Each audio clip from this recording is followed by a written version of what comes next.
स्वयंघोषित कॅप्टन अशोक खरात प्रकरणी आता एक नवी माहिती समोर येते। दीपक केसरकरांचा निकटवर्तीय एसआयटी चौकशीच्या फेऱ्यात अडकलाय।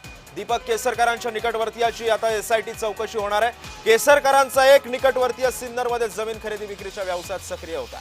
पोलीस खरातच्या राजकीय व्यावसायिक भागीदारापर्यंत सुद्धा पोहोचणार असल्याची माहिती सूत्रांनी जय महाराष्ट्राला दिली आहे। या संदर्भात अधिक माहिती जाणून घेऊयात माझे सहकारी किरण गोटूर सध्या आपल्या सोबत आहेत।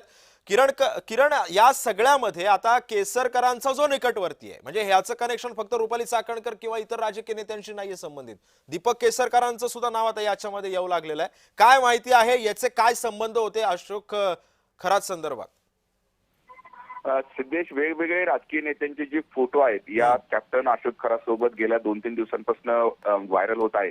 एका महिलेच्या अत्याचार प्रकरणी अशोक खरातला नाशिक पोलिसांनी ताब्यात घेतल्यानंतर वेगवेगळ्या ज्या घडामोडी आहेत ते घडताना आपल्याला बघायला मिळतोय। या संपूर्ण घटनेची व्याप्ती मोठी आहे म्हणून राज्य सरकारने खास एसआयटीची स्थापना केली आणि या सगळ्या जे एसआयटीच्या मार्फत आता या सगळ्या प्रकरणाची चौकशी केली जात आहे। विशेष म्हणजे आणखीन काही महिलांसोबत गैरकृत्य असेल किंवा आणखीन काही महिलांसोबत अत्याचार झालेला आहे का, या सगळ्या अँगलनी तपास करत असताना आर्थिक उलाढाल देखील या खरं तर बाबाने गेल्या 2-3 वर्षात मोठ्या प्रमाणात केलेला आहे। दीपक केसरकर सुद्धा या जे अशोक खरातकडे जायचे दर्शनासाठी असेही फोटो गेल्या 2 दिवसांपासून व्हायरल होत आहेत। आता दीपक केसरकरचा एक निकटवर्ती आहे सिन्नर भागातला, त्याची चौकशी जी आहे ती एसआयटीकडनं केली जाते, कारण या आर्थिक व्यवहारांमध्ये तो मध्यस्थी असायचा अशा पद्धतीचं प्राथमिक हे माहिती मिळते आहे।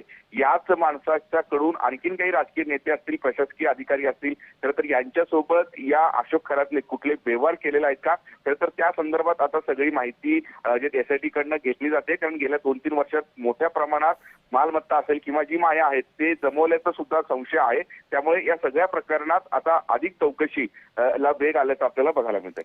नक्कीच, धन्यवाद किरण, तुम्ही दिलेल्या सविस्तर माहितीबद्दल।